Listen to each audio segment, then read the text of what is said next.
Почитувани, владата целосно го компрометира надзорот на изградбата на коридорите 8 и 10Д. Целата постапка за избор на надзорот индицира на кроење на условите за конзорциумот воден од АРД, а од кој дел се е ПТИСа, која со одлука на владата е утврдено дека работела незаконски, Electra Solution, која добива лиценца во сред јавен повик, и Евро Консалтинг на Бранимир Димитриевиќ, вмешан во меѓународната криминална шема кога го бара ерменските власти.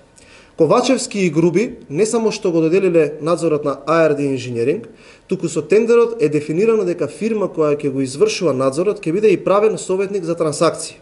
А со тоа ARD, како предводник на конзорциумот, покрај тоа што ќе врши надзор над изградбата која ќе ја врши изведувачот, туку добила ексклузивна можност да преговара со идниот изведувач и да го состави договорот помеѓу владата и изведувачот Бехтеленка, кој владата само треба да го усвои. Владата скрои таков тендер што на идниот надзор му даде можност да го состави договорот кој таа ќе го потпише со изведувачот, кога истиот тој надзор потоа треба да го контролира.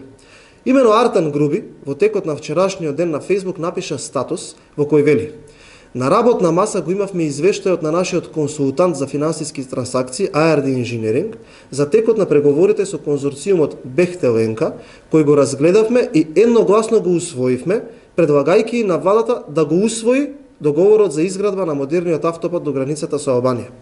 Во следната објава на Facebook, Груби ќе напише дека е усвоена содржината на договорот кој ARD Engineering и Бехтеленка го преговарале 28 дена. Груби констатира дека владата го усвоила и ќе го потпише договорот кој ARD Engineering за нив го испреговарала со Бехтеленка како иден изведувач, кој истата таа ARD Engineering треба да го контролира. Која независност и непристрасност ќе ја има надзорот представуван од ARD Engineering, кога истиот тој го составил договорот со Бехтеленка? Како можеме да бидеме сигурни дека надзорот ќе биде навистина независен, кога тој од страна на власта е вклучен во создавање на договорот со изведувачот? Јавното обвинителство да не чека и да отвори случај.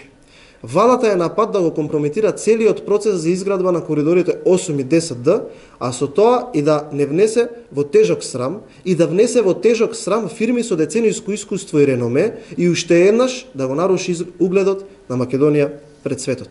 Ви благодарам.